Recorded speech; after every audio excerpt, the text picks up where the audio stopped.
Les titres du journal: le centre hospitalier régional estuaire de Mélène a accueilli du monde à l'occasion de l'ouverture d'une campagne médicale de chirurgie ophtalmologique, une initiative du ministère de la Santé et du Conseil supérieur islamique du Gabon. Des centrales syndicales montent au créneau face à la vie chère constatée dans le pays à l'occasion d'une déclaration faite ce matin. Des menaces d'entrée en grève ont été formulées.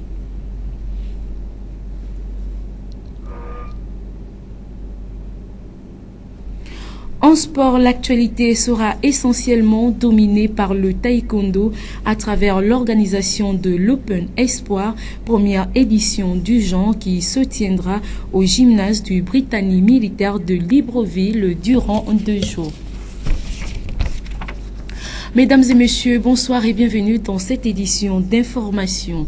Du 20 au 26 avril 2017 se tient à l'hôpital régional de Mélène une caravane médicale de chirurgie ophtalmologique ouverte à tous et gratuite. Pour plus d'explications, suivant ce reportage de Pierre Parfait Mbadinkoum. Lancement officiel à l'hôpital régional de Mélène de la caravane médicale de chirurgie ophtalmologique initiée conjointement par le ministère de la Santé publique et le Conseil supérieur des affaires islamiques du Gabon, en partenariat avec l'ONG Al-Bassar International Fondation de Soudan. Jusqu'au 26 avril 2017 sont attendus près de 4000 patients qui devront subir des consultations et des chirurgies gratuites. Vous avez vu, surtout au niveau du bloc, l'organisation est bonne. Nous avons commencé à recevoir les malades qui reviennent de la consultation, de l'ophtalmologie. Nous les recevons, nous les préparons avant qu'ils ne rentrent au bloc. Nous avons vraiment un taux élevé de cataracte au Gabon. C'est ce que nous avons observé ce matin, remarqué ce matin. Vous avez vu un engouement aussi au niveau de la population. Ils ont des problèmes vraiment au service d'ophtalmo. Ils ont eu vraiment une grande foule ce matin. Mais nous arrivons quand même à les caser, à les amener en consultation d'abord, et de la consultation, il y a une équipe qui est là-bas, c'est une délégation soudanaise. Donc il y a une équipe qui est là-bas et une équipe qui est au bloc. Si les organisateurs ont également prévu la distribution de 1250 paires de lunettes aux patients bénéficiaires, l'affluence des personnes du 3e âge nécessite une meilleure organisation. Les initiatives de ce genre sont louables. Mais le défaut, c'est un peu l'organisation qui fait défaut. Parce que les enregistrements ne suivent pas, voilà, donc ça traîne et puis c'est fatigant. Voilà, donc le seul souci c'est ça. Ça devait être un peu moins organisé. Cette campagne est ouverte à tous, assurés ou non, musulmans ou pas musulmans. Elle mobilise 19 médecins spécialistes en ophtalmologie. Lancée depuis le 19 avril dernier, la campagne nationale de vaccination contre la rougeole se poursuit dans les quartiers, bien que certains parents tardent encore à faire vacciner leurs enfants. Suivant ce reportage de Marielle Ecom sur les images de Bertrand Koumileka. C'est au regard des chiffres, 1723 cas notifiés en 2016 sur l'ensemble du territoire national, avec une concentration dans les provinces de l'Estuaire, l'Angounié et le Wallintem, que le ministère de la Santé entre en guerre contre l'épidémie de la rougeole qui sévit dans le pays depuis près de 2 ans. Une vaste campagne nationale est actuellement en cours. Les cibles concernées restent essentiellement les enfants de 9 mois à 5 ans. Rappelons que la rougeole est la plus contagieuse des maladies infectieuses. Une personne contagieuse peut en contaminer 15 à 20 personnes qui n'ont pas encore souffert de cette maladie ou ne sont pas vaccinées. La prévention efficace contre cette infection reste la vaccination, mais certains parents hésitent encore pour des raisons non élucidées. 80 quand même, 80. Ce qui est difficile, c'est lorsqu'on fait de porte en porte. Mais là, parce que là, là, on est dans un lieu fixe et là, ça va. Mais c'est les portes en porte qui est complètement difficile. Parce que lorsqu'on va de porte en porte, soit les parents ne nous reçoivent pas. Et même, il y a des parents qui ne vaccinent pas leurs enfants, on ne sait pas pourquoi. Alors que la rougeole fait vraiment frappe aux portes de nos enfants. Avant la vaccination, pratiquement tout le monde attrapait la rougeole un jour ou l'autre. Et au nombre des symptômes, on peut relever une forte fièvre, une toux, une rhinopharyngite et une conjonction importante avant que s'en suive une éruption cutanée. Parce que la vaccination demeure le seul moyen d'éradiquer cette maladie, les parents doivent se plier à cet exercice en acceptant d'amener leurs enfants vers les sites aménagés pour la circonstance afin que ces derniers soient immunisés gratuitement. Dans nos villes, l'insécurité gagne du terrain. Beaucoup se demandent le rôle qui est finalement assigné aux forces de l'ordre postées dans plusieurs artères des villes. Reportage Ephrem Biyogezo. À Libreville, tout comme partout dans le pays, il ne se passe pas un jour sans que l'on ne déplore une attaque des paisibles citoyens à l'arme blanche, les auteurs, les bandes organisées qui sèment la terreur, d'autres en revanche munis des couteaux et autres objets, à savoir les tournevis, opèrent en solitaire, détroussent les usagers, des objets de valeur, montres, téléphones portables et argent liquide. D'aucuns s'interrogent sur les rôles assignés aux unités de force de l'ordre postées dans la ville, un dispositif de sécurité impressionnant à chacun des carrefours. Ces agents censés assurer le maintien d'ordre sont partout visibles, mais très peu ont le cœur à l'ouvrage, d'autant plus que certains groupes organisés agissent et opèrent à visage découvert sur les sites pourtant sécurisés à l'œil nu, mais dans le fond, des défaillances sont observées et installées. Le résultat, le phénomène de l'insécurité en zone urbaine devient une gangrène à Libreville, à tel enseigne que les autorités peinent à communiquer là-dessus.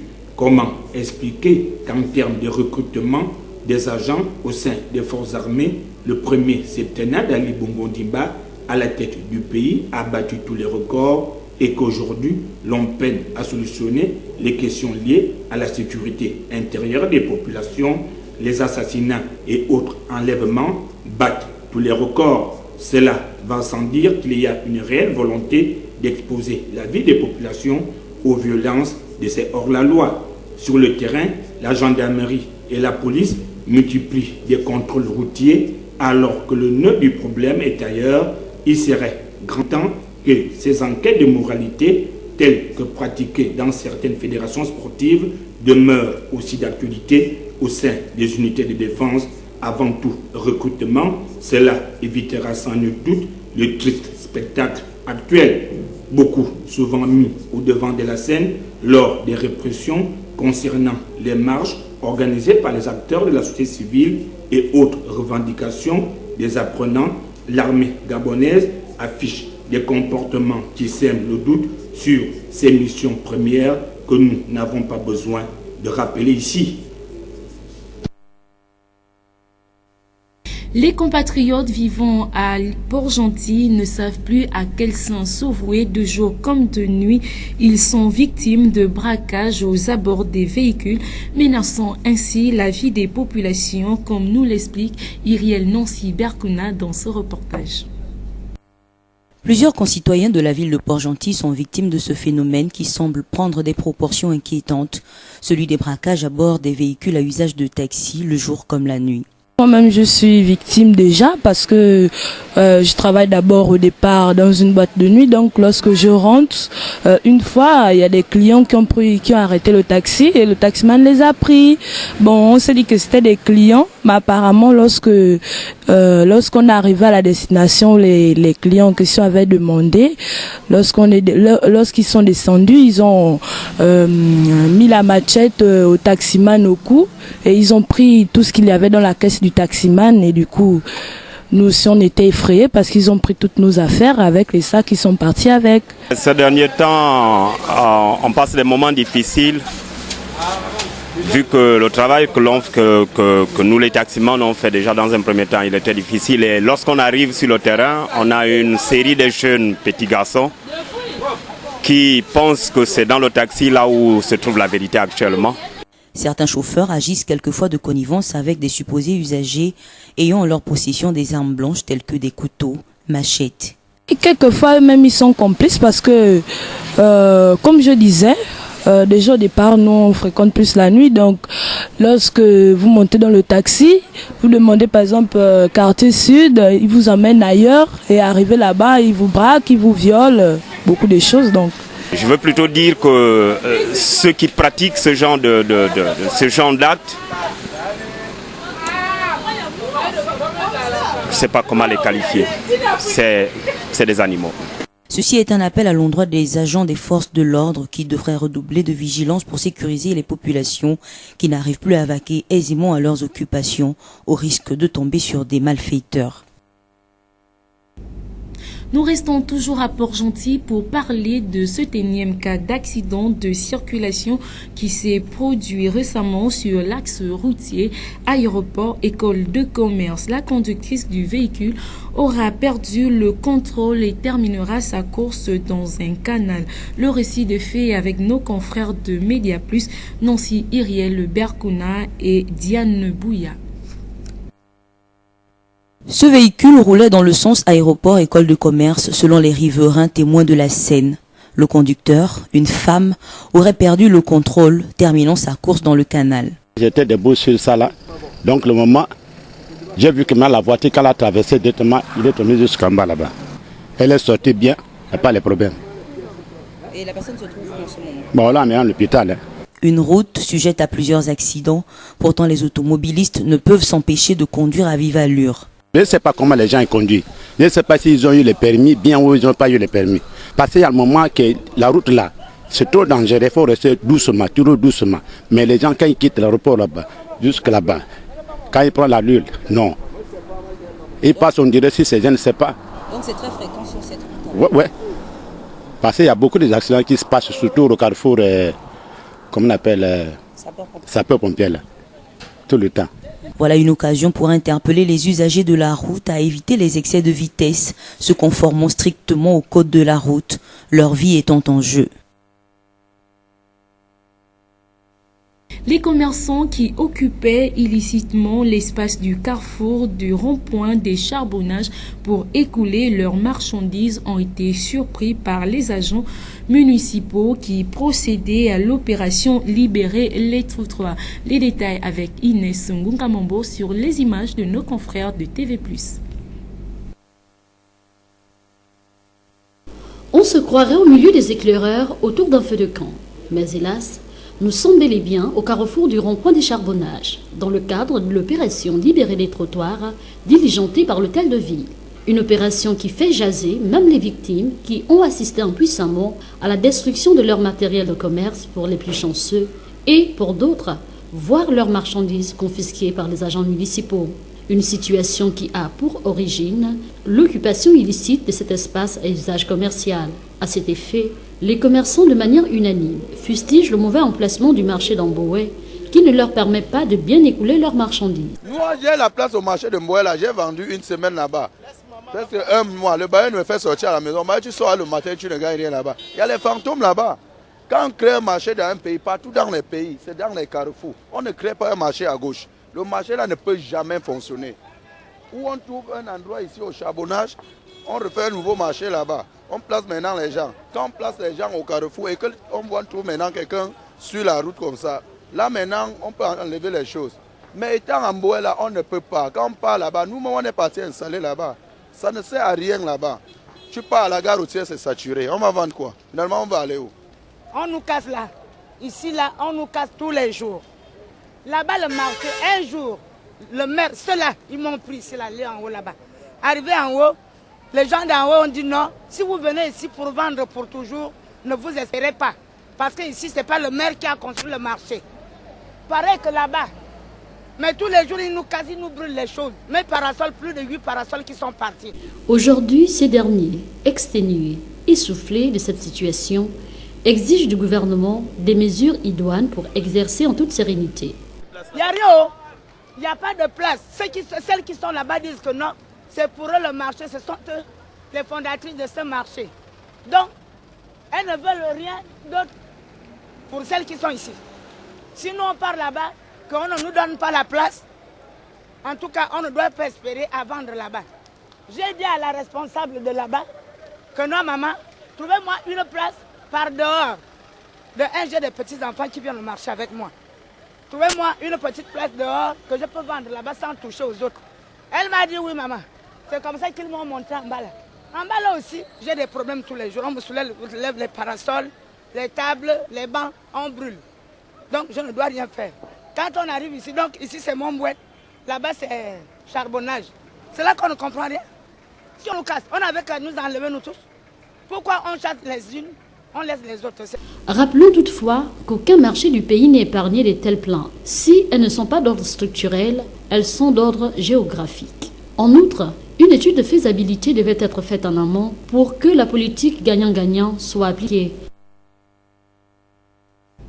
Nous restons toujours au charbonnage pour parler de cette opération qui laisse entrevoir un certain nombre de dérives manifestées par une frange des agents municipaux. Nous retrouvons Inès Ngungamombo dans ce reportage. Si l'opération Libérer les trottoirs est saluée par une frange de la population, il n'en demeure pas moins qu'elle engendre d'autres vices qui ne font pas grandir et le comportement de certains agents municipaux véreux est une parfaite illustration. Comme en témoigne cette commerçante que nous avons rencontrée. Plus de 8 parasols qui sont partis. Mais dès le soir, tu vas les voir sillonner là, venir commander les 500, les 1000 francs tous les jours. Est-ce que c'est ça la vie de l'homme gabonais? Être corrompu, être escroc dans ton pays. Est-ce que c'est ça arranger le pays, papa? Hein? Je suis une maman, une grand-mère. Je suis en train de trimballer avec mes petits-enfants grâce à mes 100 francs que je gagne ici là. Maintenant, quand on me dit de ne pas faire ça, je vais nourrir mes petits-fils, mes enfants avec quoi? Je vais aller à la... Plusieurs compatriotes ont compris qu'il était judicieux de se prendre en charge par la création d'une activité génératrice de revenus. Alors, comment comprendre que l'on désire une chose et son contraire? Ici, les commerçants et les agents municipaux jouent au chat et à la souris. L'État devrait accorder à ses pères et mères de famille des marchés en bonne et due forme pour exercer en toute liberté tout en respectant les lois et règles qui régissent la société pour éviter tout débordement. Par ailleurs, l'hôtel de ville devrait se débarrasser de tous les agents malveillants qui ternissent l'image de cette institution pour la bonne marche du pays. Face à la vie chère, la plateforme revendicative des organisations professionnelles des travailleurs montée au créneau à la faveur d'une déclaration. Cette plateforme menace d'entrer en grève si le gouvernement n'examine pas dans l'urgence les revendications des travailleurs. Propos recueillis au micro de Arnaud Babekong sur les images de Bertrand Koumileka. Les organisations professionnelles des travailleurs constatent pour le regretter que depuis le 15 mars 2017, les prix des produits et des services ont flambé tant à Libreville qu'à l'intérieur du pays. Le prétexte de ce flambée des prix qui échappent au pouvoir public serait dû à l'instauration de la cotisation spéciale de solidarité C2S imposée aujourd'hui par le gouvernement à travers la loi de finances 2017.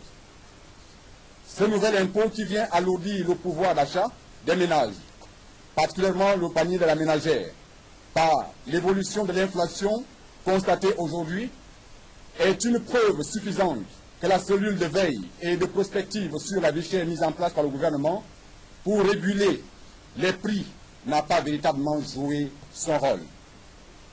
Face à ce qui se présente comme une urgence républicaine, le 6 avril 2017, les organisations professionnelles des travailleurs ont saisi les autorités compétentes, dont le Premier ministre, chef du gouvernement, aux fins d'un examen pertinent et minutieux du problème de la vie chère.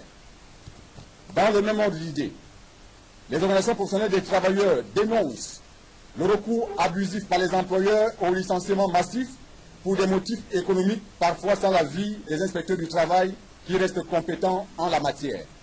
Au regard du tableau sombre et inquiétant qui se dégage, le gouvernement gagnerait à examiner dans l'urgence les revendications récurrentes des travailleurs afin d'apporter les solutions porteuses de progrès social.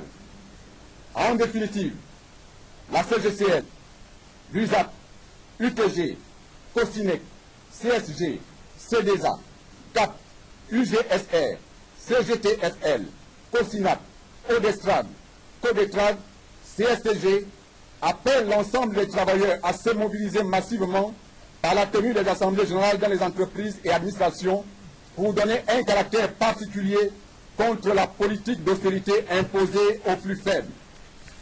À ce titre, nous sommes convaincus qu'aujourd'hui comme demain, que chacun d'entre vous est capable et prêt à défendre ses droits et son mieux-être.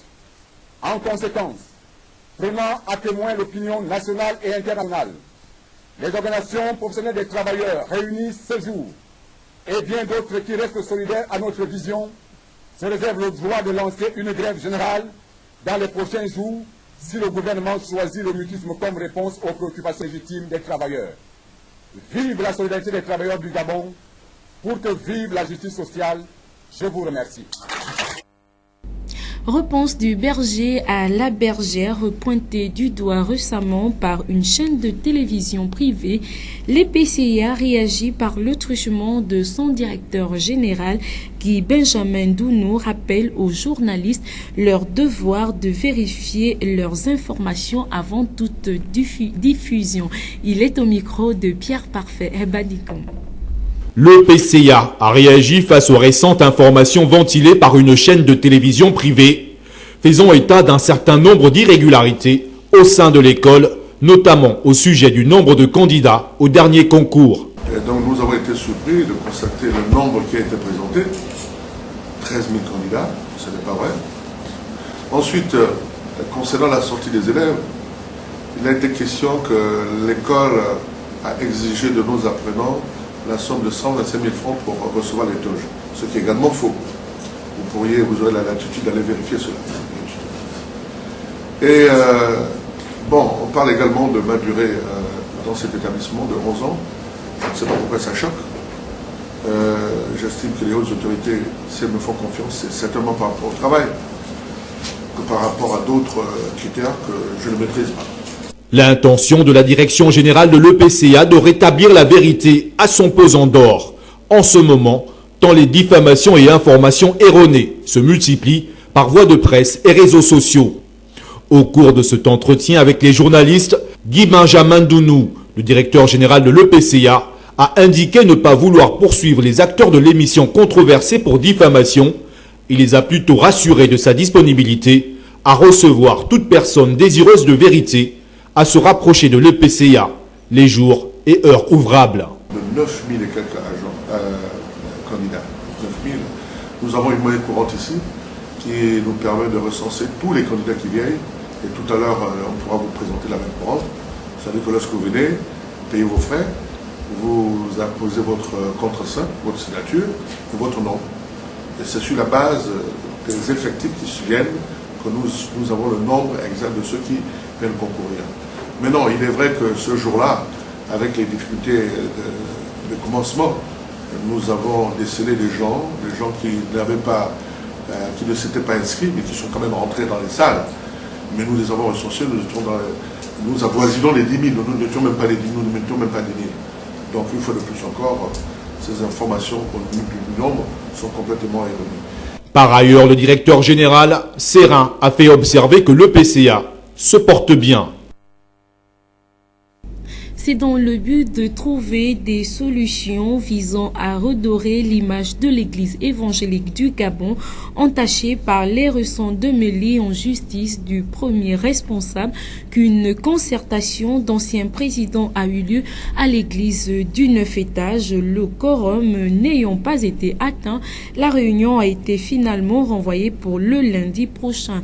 Écoutons à ce propos Jean-Marie Eman Miko qui est au micro de Marielle Ekom sur les images de Bertrand Koumileka.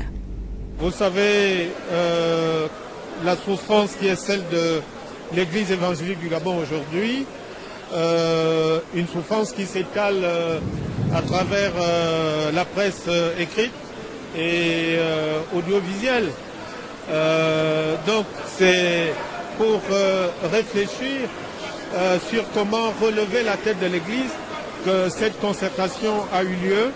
Malheureusement, le temps ne nous a pas permis de rassembler tous ceux qui étaient conviés. Malheureusement aussi, le président régional qui a convoqué cette réunion a eu un empêchement de dernière minute. Il se trouve en ce moment à Port-Gentil. Ne pouvons pas attendre sans que l'Église se retrouvent, l'Église médite, l'Église se recueille sur la situation difficile qu'elle traverse. Nous nous sommes proposés, bien sûr à la demande de l'assistance, que nous, anciens présidents de l'Église, nous nous penchions sur cette situation en dirigeant la concertation qui se tiendra ici même au foyer de Fétage lundi prochain, en vue de voir quelles sont les pistes de sortie de crise, on va appeler ça comme ça, comment rétablir le moral, l'esprit du premier responsable qui doit être sans doute peiné pour cette situation, rétablir aussi la crédibilité de l'Église, sa crédibilité morale, sa probité spirituelle du scandale qu'elle traverse aujourd'hui. Voici les axes de réflexion que nous mènerons lundi avec bien sûr le peuple de Christ que nous invitons en ces lieux. Au sortir de cette concertation, d'abord rassurer le premier responsable de l'Église du soutien moral, du soutien spirituel de l'Église, parce qu'il n'est pas question de le laisser seul face à l'épreuve qu'il traverse. Il y a aussi l'Église elle-même en tant qu'institution. Il faut voir comment mieux la faire représenter devant la société à travers des actes qui sont ceux du premier responsable. Attentat sur les Champs-Élysées, plusieurs puissances occidentales ont exprimé leur soutien à la France en proie à la menace djihadiste à la suite de l'attentat qui a coûté la vie jeudi soir à un gardien de la paix en plein cœur de Paris sur les Champs-Élysées. Presse internationale. Il est aux alentours de 21h sur la célèbre avenue des Champs-Élysées lorsqu'un homme sort de sa voiture, arme automatique à la main, et ouvre le feu. Sa cible, des policiers stationnés en surveillance statique dans leur véhicule. J'ai entendu 6 coups de feu, je crois que c'est des pétards. Parce qu'on a tous regardé sur la route, il n'y avait personne. Il était caché derrière le camion et tirait sur la police en fait. Vous avez vu, je crois qu'il a touché un policier, ça veut dire que dès qu'il a touché le policier, il a ouvert la porte, il s'est écroulé je crois. Dès qu'on a vu ça, on est tous rentrés en courant dans le magasin à Flelou. On s'est caché et ils l'ont abattu. Moi je suis monté au premier étage et on l'a vu, ils l'ont abattu. Après avoir blessé 2 autres policiers ainsi qu'une touriste touchée plus légèrement, l'assaillant a finalement été abattu par des tirs de riposte. La section antiterroriste de la police judiciaire de Paris a été saisie par le parquet. L'identité de l'homme âgé d'une quarantaine d'années est connue des autorités. Il aurait fait l'objet d'une enquête antiterroriste. Mais pour l'heure, le procureur de Paris souhaite rester prudent pour ne pas entraver l'enquête. Tout ce que je peux vous dire de plus, c'est que l'identité de l'attaquant est connue, a été vérifiée. Je ne vous la donnerai pas parce que des investigations sont d'ores et déjà en cours avec des perquisitions pour engager des investigations et notamment s'assurer du point de savoir s'il a bénéficié ou pas de complicité. Des perquisitions menées en Seine-et-Marne au domicile du titulaire de la carte grise retrouvée dans le véhicule utilisé par l'assaillant. La voiture de type Audi a été enlevée de la voie publique un peu plus tard dans la nuit. L'attaque a quant à elle été revendiquée par l'organisation État islamique. La police allemande a arrêté un suspect dans l'affaire de l'attaque contre le bus du club de football de Dortmund. Son mobile aurait été financier et non djihadiste. Les détails avec nos confrères de la presse internationale. 10 jours après l'attaque du bus des joueurs de foot du Borussia Dortmund, l'auteur présumé de l'explosion a finalement été arrêté. Annonce du parquet fédéral allemand ce vendredi. Le parquet fédéral a fait arrêter aujourd'hui, le 21 avril 2017, un ressortissant germano-russe de 28 ans, Sergei W, par les agents du GSG9. D'après les enquêteurs, le suspect avait un mobile financier. Il spéculait sur une baisse du prix de l'action du club de Dortmund et aurait donc voulu s'enrichir en attaquant l'équipe. Rien à voir avec le terrorisme islamiste, tout d'abord envisagé. Les policiers avaient en effet retrouvé sur place une lettre de revendication suggérant une piste islamiste, mais les enquêteurs avaient rapidement émis des doutes sur son authenticité. Les autorités avaient alors ouvert une enquête pour tentative d'homicide, sans utiliser la qualification d'attentat terroriste. Une attaque qui avait semé la peur le 11 avril dernier, juste avant un match important de Ligue des Champions. Le bus de l'équipe allemande avait été touché par 3 explosions qui ont soufflé une vitre à l'arrière du véhicule. Un joueur et un policier avaient été blessés. Le match reporté au lendemain. Pendant 2 jours, le gymnase du Prytanée militaire de Libreville va abriter la première édition de l'Open Espoir de Taekwondo réservé aux petites catégories. Ephrem Biogezo, Mosconi Ngonba, reportage. Durant 48 heures, le gymnase du Prytanée militaire de Libreville va vibrer au rythme des arts martiaux. Une seule discipline sera au devant de la scène, le taekwondo, avec la toute première édition de l'Open Espoir organisée par l'Association nationale Panthère Taekwondo. Ce rendez-vous devrait permettre aux athlètes venus de plusieurs chefs-lieux de province de se frotter à ceux de la capitale gabonaise, respectivement dans les catégories ci-après, pupille, poussin, benjamin, minime, cadet et junior. À moins de 24 heures de la tenue de cette épreuve sportive, la température monte. Le comité d'organisation s'attelle à rendre cette fête agréable.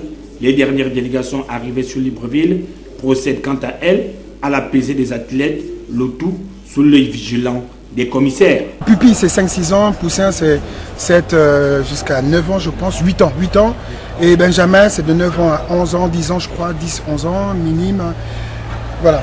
L'objectif premier étant de déceler les jeunes qui, au terme d'une période d'observation bien définie, devraient rejoindre les grandes écuries de la place pour y effectuer leurs preuves. Pour nous, il est d'abord question de rappeler aux gens que nous faisons un sport à l'unisson, parce qu'il faut savoir vivre ensemble. Et c'est aussi une manière de susciter ces jeunes pratiquants à s'habituer à la chose publique, à s'habituer à la pratique du sport, au règlement, au comportement. Et donc nous avons fait cet Open pour permettre à un maximum de jeunes athlètes d'y participer et surtout de faire la détection des jeunes talents. Donc vous voyez que nous ne sommes pas allés au-delà de 17 ans par exemple, et d'ailleurs nous avons presque exclu un peu ceux qui ont l'habitude des tatamis pour aller chercher ceux-là qui viennent peut-être pour la première fois effectivement prendre part à une telle compétition. Et au fur et à mesure, on aura à déceler ces genres de valeurs qu'on mettra à la disposition des grandes écuries pour qu'un jour le Gabon retrouve un peu aussi celle de noblesse, parce que le taekwondo aujourd'hui a inscrit ces grandes lettres au niveau du sport. Près de 1500 à 2000 jeunes sont attendus sur les tatamis du gymnase du Prytanée militaire de Libreville. Les objectifs recherchés par les organisateurs sont simples: promouvoir la discipline et faire la détection des talents. Retrouvons Ephrem Biogezo et Mosconi Ngonba dans ce reportage. La Ligue de Port-Gentil, la Ligue de Lambaréné, la Ligue de Mula, ils sont déjà arrivés. C'est justement pour faire un fichier de ceux-là qui ont déjà des aptitudes, pour que demain on les accompagne, on leur donne la compétence nécessaire et qu'ils soient ceux qui devaient porter l'étendard Gabon un jour dans des grandes compétitions à l'extérieur du pays. Il faut toujours commencer, dès que nous avons décelé ces jeunes talents, nous devons les accompagner. C'est-à-dire que recommander même à leur maître, vraiment de mettre un accent particulier sur ce jeune qu'on aura décelé. Parce que souvent on détecte les jeunes talents et puis ils sont dans la déperdition parce que soit les maîtres ne mettent pas assez d'accent sur ces jeunes qu'on a détectés et ils se perdent, parfois bon ils changent de club, mais nous avons la lourde responsabilité de faire en sorte que les jeunes pousses que nous découvrons soient suivis pour que demain effectivement nous sachions que dans tel club, nous avons eu des éléments qui ont répondu on va dire aux critères d'une compétition et que lorsque par exemple la Ligue de taekwondo de l'Estuaire ou celle de la Nyanga ou peu importe une ligue organise une compétition, on sait déjà là-bas qu'il y a des éléments que nous avons vus et qui sont capables d'apporter le meilleur dont nous recherchons pour avoir une meilleure équipe nationale. Mais dans la cohésion toujours, tout en respectant l'Odo, il faut respecter les plus gradés. Aujourd'hui nous assistons à un taekwondo qui est presque lamentable parce que les gens forment de camps. Et le taekwondo n'a pas de camp. Le seul camp, c'est le taekwondo, c'est le sport. Et dans la discipline, et d'ailleurs, nous héritons une discipline militaire. Nous sommes en milieu militaire. Le comportement qu'on doit avoir doit être un comportement exemplaire. Donc, le respect et la discipline. Et c'est ce que nous recherchons chez nous. Faire en sorte que demain, nous ayons une autre fédération qui puisse effectivement fédérer tous les sportifs. Il serait question de prendre les jeunes enfants par âge et par poids. Donc ceux qui ont 5 ans vont compétir entre les 5 ans tout en respectant leur catégorie dans la tranche d'âge. Ceux qui ont 6 ans jusqu'à 17 ans, donc chaque tranche d'âge aura des pyramides qui seront constituées en fonction de leur poids. On ne va pas mélanger les 5 ans avec les 8 ans comme quoi ils ont le même poids. Non, pour l'instant, si vous avez le même poids dans la même tranche d'âge, vous allez compétir à l'intérieur. Au fur et à mesure, jusqu'à ce qu'on va décider des champions, histoire d'avoir peut-être au moins 3 prix par tranche d'âge, donc par serait élimination directe? Ben oui, puisque c'est l'Open. Vous gagnez, vous continuez, vous perdez, vous arrêtez.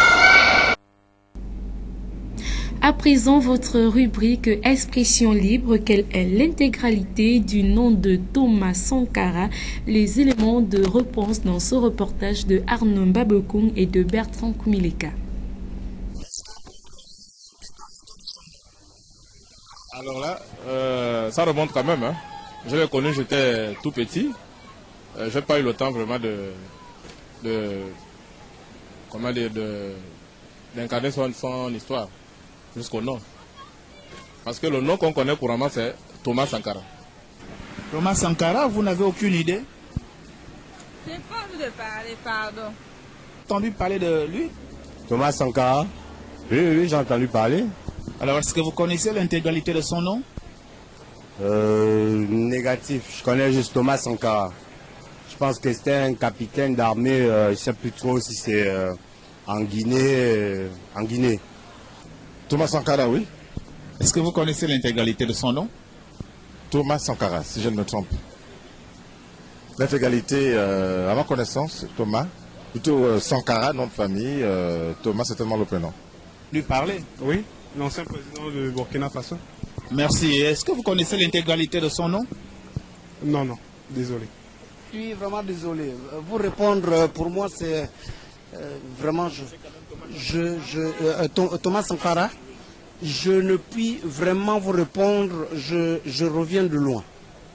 Je suis dans les bas-fonds de Popa. Je vous assure, là-bas il y a tellement de montagnes. Mais au point d'ignorer Thomas Sankara, je vous assure. C'est pour ça que je vous repose cette question. Qui est Thomas Sankara?